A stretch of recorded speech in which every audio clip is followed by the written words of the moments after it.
Puji Tuhan, terima kasih untuk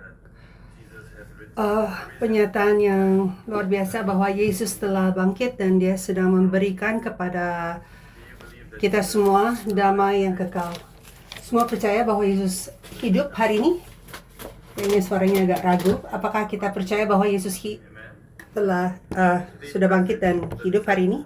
Ayat pembukaan kita hari ini, kita bisa lihat bahwa murid-muridnya menyelesaikan dengan kematian Yesus dan mengatakan bahwa itu adalah yang akhir, sudah berakhir. Maka hasilnya mereka balik. Orang yang tidak percaya bahwa Yesus hidup, dengan kepala kita sekarang, dengan bibir kita, kita semua bilang bahwa Yesus hidup. Tetapi pertanyaan yang kita harus jawab adalah, seberapa hidupnya Yesus di dalam hidup kita hari ini? Apakah hanya pengetahuan atau pengertian kita bahwa sesuatu yang gereja atau Alkitab ajarkan kepada kita, ataukah kita sungguh-sungguh yakin? Bisa gak kita kasih tahu kepada orang dan yakin gak kita bahwa Yesus itu hidup di dalam kehidupan kita hari ini? Jadi apakah Yesus hidup? Mari kita benar-benar memikirkan hal ini. Karena untuk murid-murid, dia tidak hidup. Dia sudah mati. Dan hasil dari percaya atau berpikir bahwa dia mati membuat mereka balik.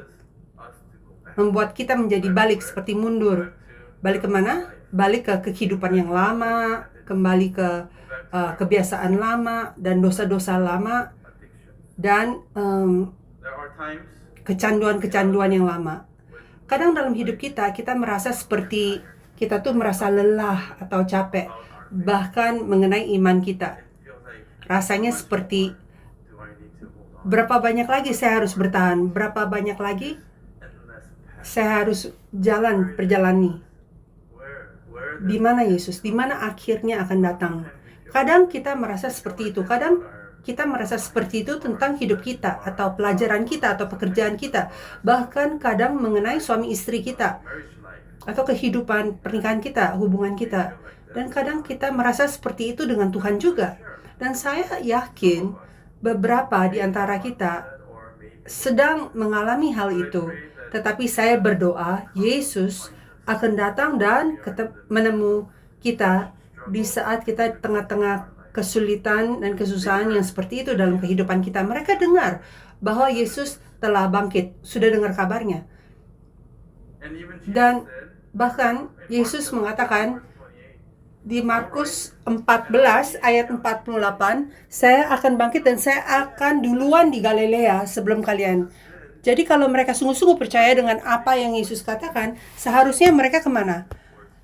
Mereka harus jalan ke Galilea. Tetapi dua murid ini malahan, meskipun mereka mengakui, oh ya, muridnya bilang, Yesus sudah bangkit. Mereka bicara tentang apa yang mereka harapkan dari Yesus dan pelayanan Yesus, tetapi perjalanan kaki mereka sebenarnya menuntun mereka ke arah yang sebaliknya. Galilea itu ke utara, tetapi mereka ke barat, ke arah barat. Bagaimana dengan kita? Kita datang ke gereja, kita melayani di gereja, kita bicara Yesus, kita bicara tentang Alkitab, tetapi kaki kita, langkah kaki kita sehari-hari sebenarnya arahnya kemana? Kita menemukan diri kita di mana? Apakah kita sedang berjalan ke Emmaus? Dengan bibir kita tahu bagaimana untuk bicara atau ngajar tentang Yesus, tetapi hidup kita itu sedang menuju kemana? Maka sekali lagi, mari kita tanya diri kita sendiri hari ini, apakah Tuhan kita masih hidup hari ini di dalam kehidupan saya sehari-hari?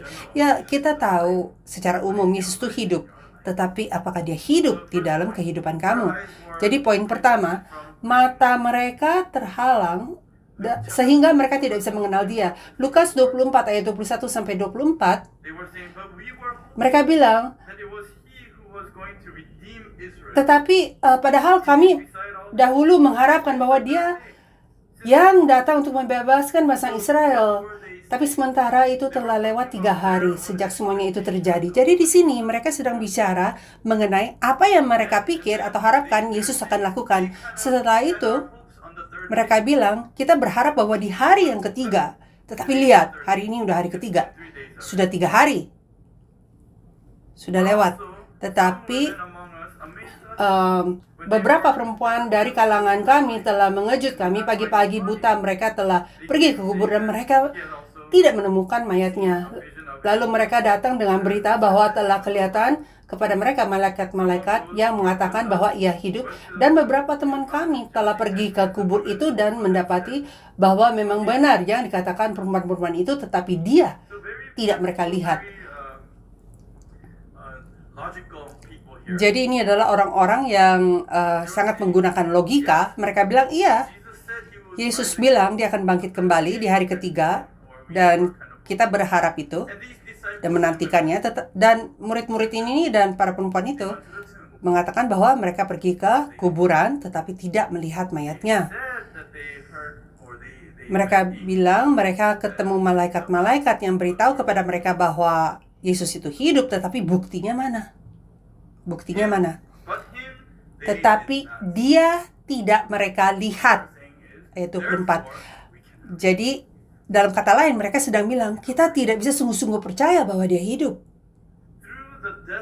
Melalui kematian Yesus Kristus, realitas, kenyataan dari iman mereka, iman yang nyata, iman dia yang asli itu kelihatan lewat kematian Yesus Kristus. Sebenarnya mereka sedang percaya apa? Apa yang mereka sungguh-sungguh harapkan lewat Yesus? Mereka bilang, kita pikir Yesus itu akan menebus Israel. Apa yang mereka harapkan? Apa yang kita harapkan dari Tuhan kita? Bukan apa yang Yesus katakan, tetapi itu apa yang murid-muridnya harapkan sendiri. Kadang kita tidak begitu tertarik dengan apa yang Tuhan ingin katakan kepada kita, apa yang dia akan lakukan, tetapi kita ada harapan kita sendiri. Dan karena itu, kita salah sangka, kita pikir Yesus telah janjikan ini semua kepada kita.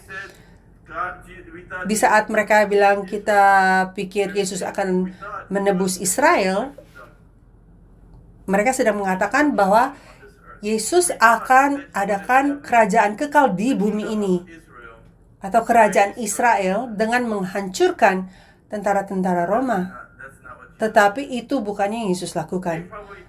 Mungkin mereka pikir Yesus akan lanjut untuk menjadi raja, atau paling enggak menjadi tuan, untuk menjadi yang kekal.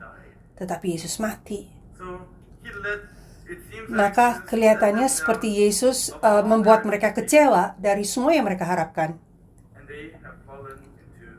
Dan mereka jatuh ke dalam seperti kegelapan dan cobaan di dalam kehidupan mereka. Kadang di saat kita merasa seperti Tuhan tidak menjawab doa kita, di saat kita merasa seperti Tuhan telah mengecewakan kita, itu sama seperti murid-murid ini yang tidak bisa keluar dari pikiran bahwa Yesus telah mati dan meninggalkan kita.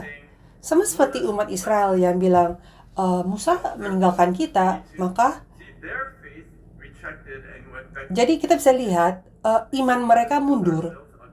Dan mereka bilang, mari kita bangun sebuah Tuhan berhala lembu emas yang akan menuntun kita kembali ke Mesir. Dan sama seperti dua murid ini yang kembali ke Emmaus. Jadi kadang di saat kita merasa seperti Tuhan mengecewakan kita, kita jadi mundur kembali kepada kehidupan lama kita. Kita bilang, saya udah coba iman itu dan tidak berhasil. Mereka dengar kabar tentang kebangkitan, tetapi mereka tidak bisa percaya. Salah satu alasannya adalah karena ini adalah murid-murid yang tadinya dekat dengan Yesus waktu dia di bumi ini secara fisik. Coba bayangin, di saat dia ada di situ secara fisik, meskipun di negara lain atau negara yang sama, kita mending apa? Mending diam di kamar, berdoa dalam kamar kita, atau pergi ketemu dia? Yang lebih gampang mana? Untuk kita manusia yang dilahir dengan cendera kelima, keenam. Jadi kita lebih bergantung untuk bisa melihat, mendengar, menyentuh daripada berpegang kepada rohani kita. Jadi kalau Tuhan ada di sini secara manusia, mungkin kita akan langsung ketemu dia dan bilang, Tuhan, Yesus, kita harus lakukan ini atau itu. Apalagi murid-murid yang lebih dekat kepada Yesus secara fisik, mereka bisa bilang, membanggakan, saya dekat sama Yesus, seolah-olah itu menyatakan sesuatu tentang iman mereka. Saya dekat sama Yesus. Nanti kalau Yesus jadi raja, mendirikan kerajaannya dan menebus Israel, saya akan tetap dekat dengan dia. Jadi artinya kita lihat kan, murid-murid Yesus pada tanya Yesus, nanti kalau kerajaan Tuhan dah datang, saya bisa duduk di sebelah kanan atau kiri takhta Yesus. Jadi mereka sangat bergantung kepada Yesus secara manusia, sampai mereka lupa Tuhan adalah roh. Dan setelah Yesus mati, mereka lupa seluruhnya tentang Tuhan, karena mereka telah menghilangkan sisi rohani dari Yesus Kristus.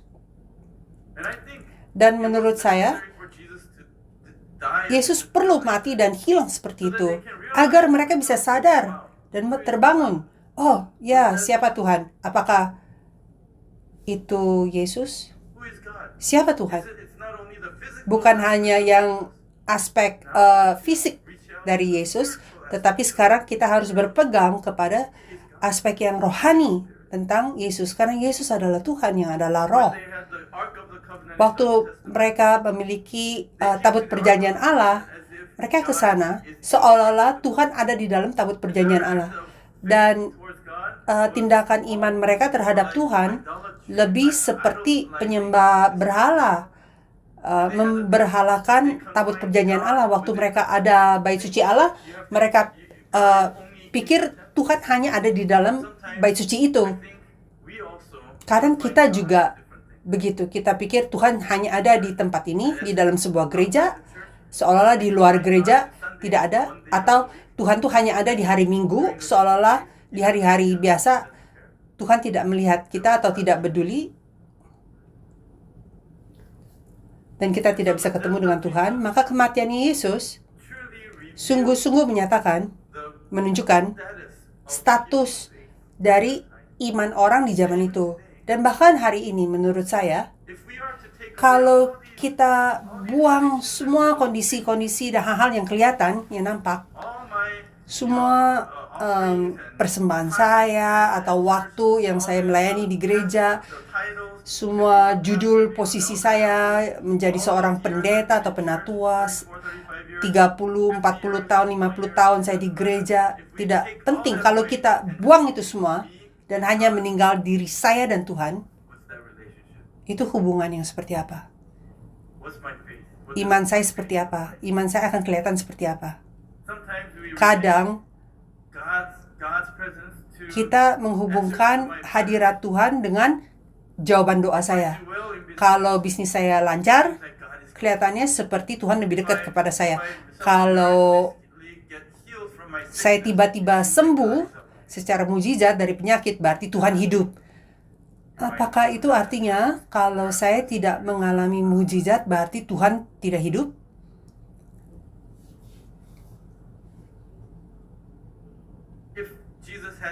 Kalau Yesus telah menghancurkan Roma dan mendirikan kerajaan, maka dia Mesias. Kalau tidak, berarti dia bukan Mesias. Jadi kita manusia banyak kondisi, ekspektasi untuk mengatakan siapa tuh Tuhan atau Yesus. Tetapi kabar baik di sini adalah meskipun mereka sedang kembali ke Emmaus, Yesus tetap berjalan dengan mereka. Jadi itu kabar baik untuk kita. Jadi meskipun iman kita mundur, meskipun kita kembali ke cara hidup kita yang lama, Yesus ada di situ berjalan dengan kita. Masalahnya hanya kita tidak bisa mengenal dia. Kita tidak sadar bahwa dia berjalan dengan kita. Jadi saya berdoa kalian bisa terhibur meskipun merasa iman kita mundur. Tapi Yesus ada di situ berjalan bersama kita. Percaya gak? Meskipun gak bisa, bilang, Yesus, tolong, biar itu tuh benar.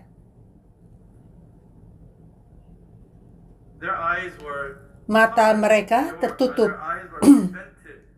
dan terhalang untuk mengenal dia, tetapi dia ada di sana. Lukas 24 ayat 11, tetapi bagi mereka perkataan-perkataan itu seakan-akan omong kosong dan mereka tidak percaya kepada perempuan-perempuan itu. Maka itu, di ayat 16, tetapi ada sesuatu yang menghalangi mata mereka sehingga mereka tidak dapat mengenal dia. Jadi meskipun Yesus ada di sana, dan di saat mata kita dihalang, tidak bisa melihat Yesus hari ini berjalan bersama saya dalam hidup saya, maka semuanya akan jadi sangat susah. Iman itu akan menjadi susah. Tidak ada harapan, tidak ada terang. Caranya hanya untuk turun atau balik, mundur. Satu-satunya yang mereka bisa bicara hanya, oh dulu saya jalan sama Yesus. Tapi hari ini tidak ada cerita tentang hari ini.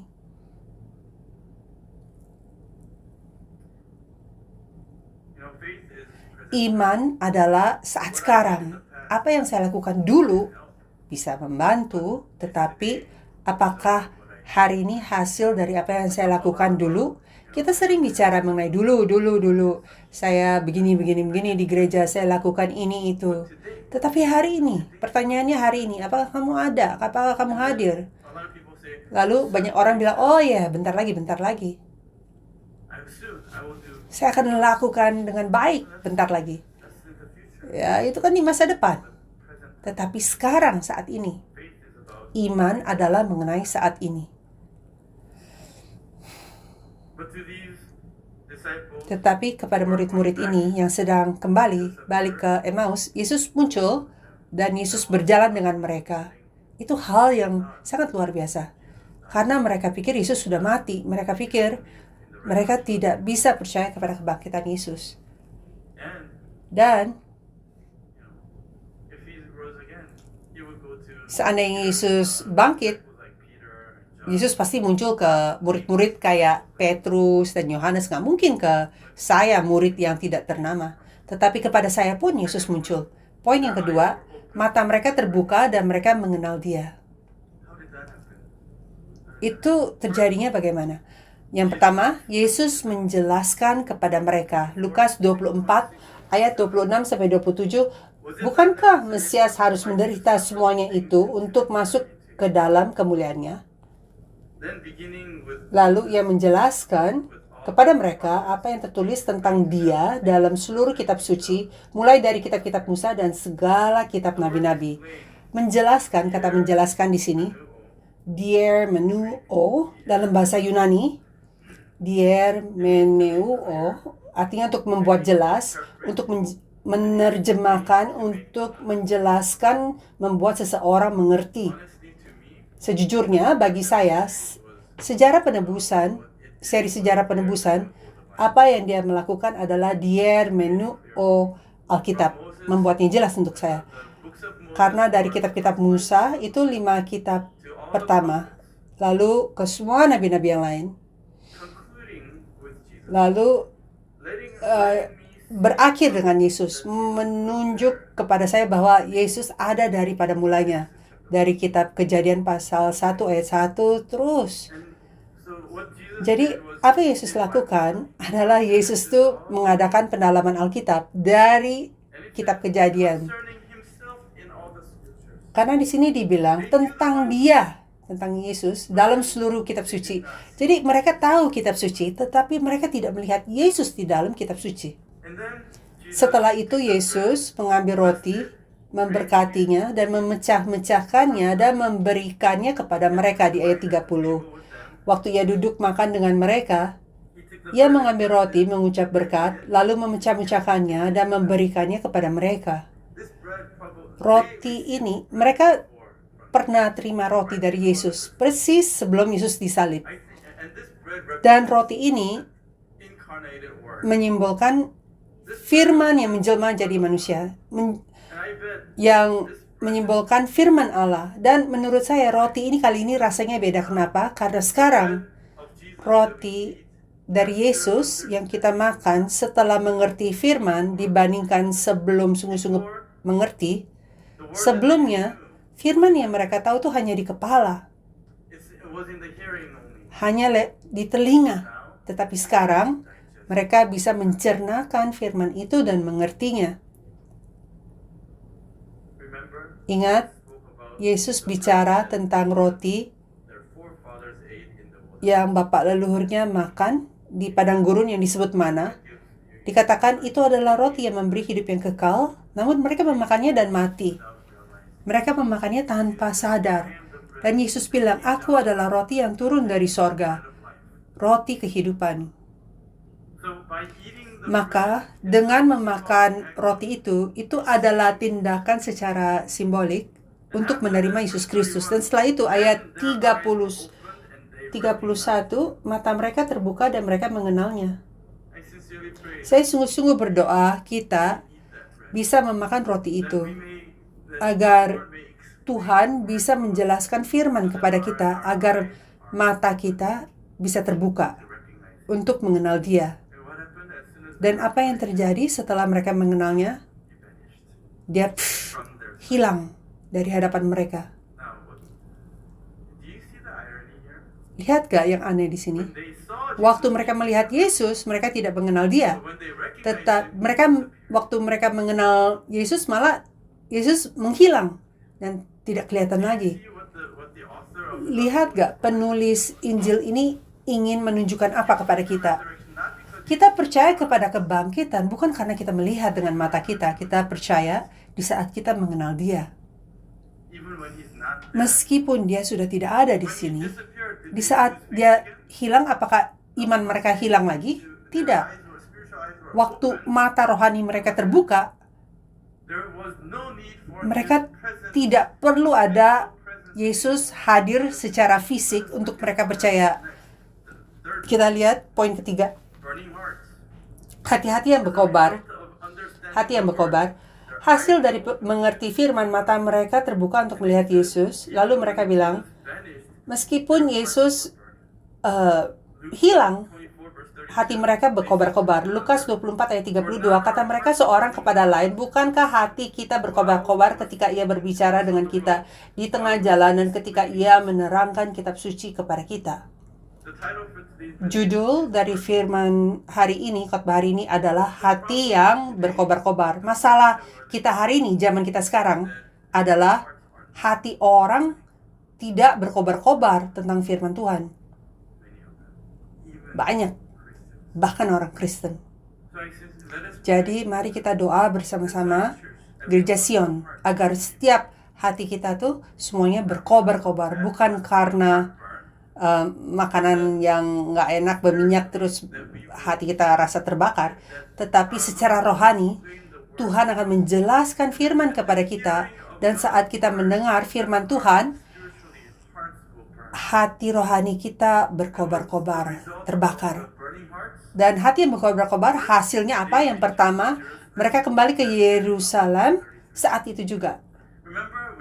Di ayat 33 tadi waktu penatua baca seluruh ayat pembukaan, kan mereka bilang, udah sore, matahari akan terbenam, kamu gak bisa kemana-mana, ayo nginep aja sama kita. Jadi dari komentar mereka kita bisa melihat bahwa mereka percaya kalau matahari udah terbenam tidak bisa kemana-mana. Harinya sudah selesai. Kalau mau kemana-mana, tunggu matahari naik lagi. Tetapi waktu mereka terima firman dan mengenal Yesus, kondisi situasi di sekeliling mereka itu udah gak penting. Maka ayatnya bilang di saat itu juga kalau dalam bahasa Inggris. Jadi mereka bilang, kalau begini-begini kondisinya berubah begini, iman saya akan lebih baik di masa depan. Tapi saya nggak bisa percaya 50% dari perkataan itu karena kamu manusia, kita semua manusia, dan kita tidak tahu besok apa yang akan terjadi. Kalau hati kita benar-benar berkobar, berarti saat ini pun sekarang, di saat itu juga, mereka kembali. Mereka tidak peduli itu siang hari atau malam hari. Hati mereka berkobar-kobar, maka mereka mau nggak mau. Dan yang kedua, mereka pergi ke tempat di mana murid-murid yang lain berada dan mereka menjadi saksi-saksi. Yang mendengar firman Tuhan, mengenal Yesus, mata rohani mereka terbuka, hati mereka berkobar-kobar, mereka mau nggak mau akan menjadi saksi. Mereka sharing tentang bagaimana Yesus itu hidup dan kenapa hidup di dalam kehidupan mereka. Dibandingkan ayat 34 sampai 35, kata mereka itu, sesungguhnya Tuhan telah bangkit.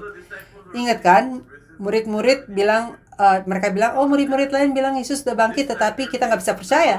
Tapi di sini mereka bilang, sesungguhnya Tuhan telah bangkit. Buktinya gimana? Tuhan nggak ada di situ.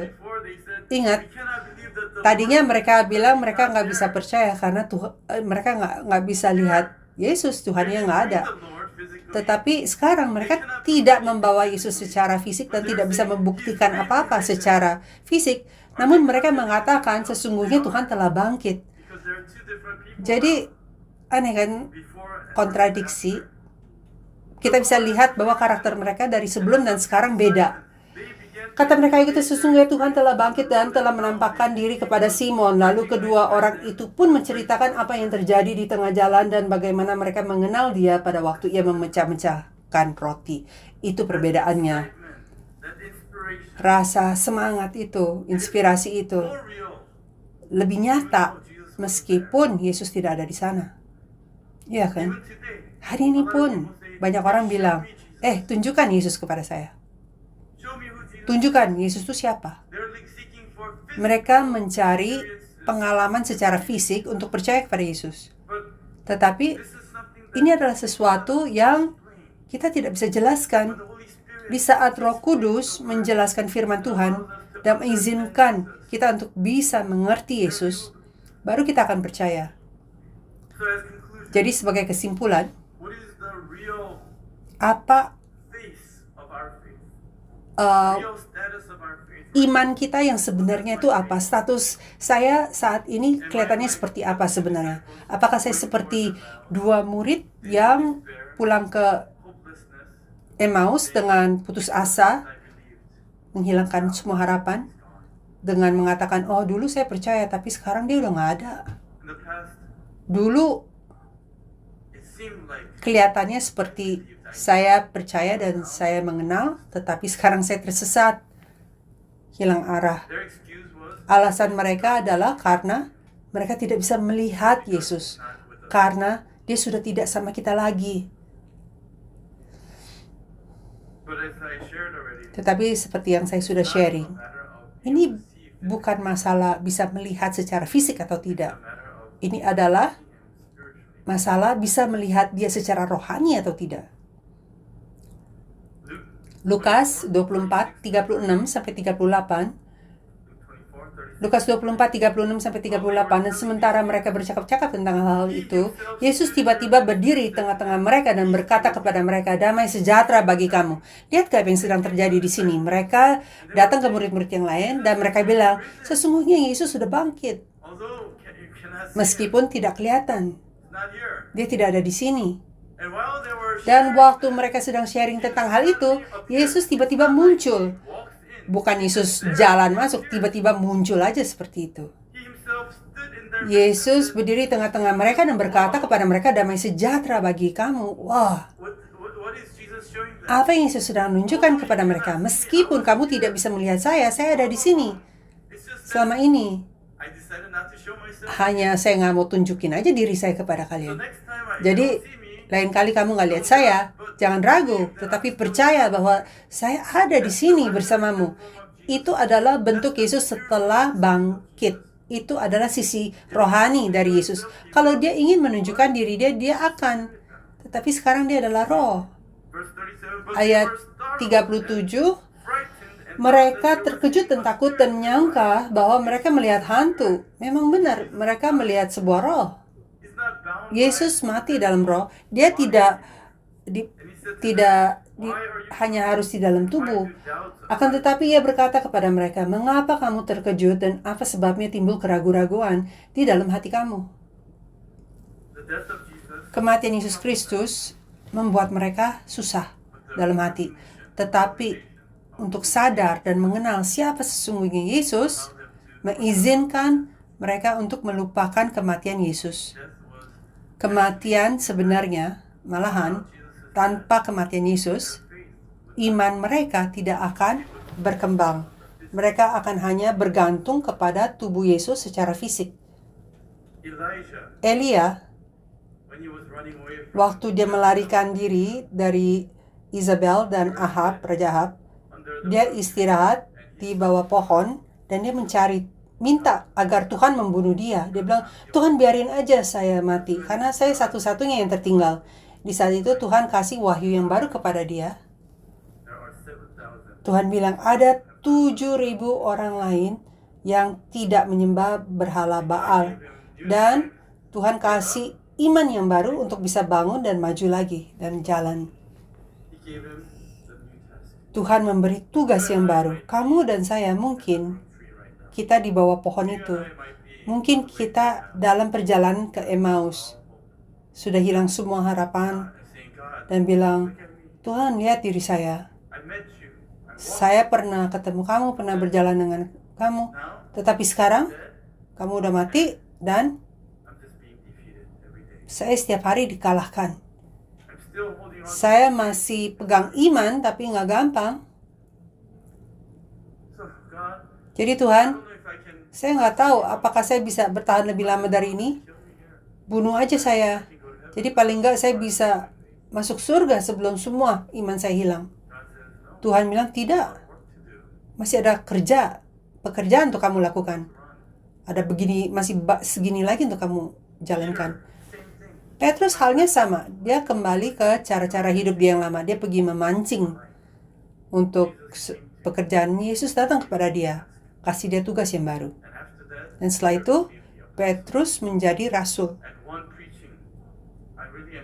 Dan dia menjadi rasul yang bersaksi. Di saat satu kali dia khotbah, 3.000, 5.000 orang kembali ke Tuhan. Saya benar-benar iri dengan hal itu. Setelah Yesus pergi, setelah kebangkitan, betapa luar biasa kalau Yesus tetap di bumi dan bantu murid-muridnya. Tetapi Yesus menghilang aja begitu dia naik ke surga. Ya kan? Tapi tugasnya ada pada murid-murid yang ketemu dengan Yesus dan berjalan dengan Yesus, yang menjadi sadar kepada Yesus untuk memulai era baru, era gereja. Sama dengan kita yang sedang melakukan pekerjaan Tuhan di akhir zaman. Tuhan, Allah Bapa kita telah memberi tugas ubah kepada kita. Dan sekarang semuanya tergantung kita untuk membawa firman ini sampai akhir. Waktu Melkizedek datang kepada Abraham, dia tidak berdiam dengannya. Dia kembali, dia menghilang. Abraham tidak rasa kecewa atau putus asa. Tetapi Abraham bisa pergi,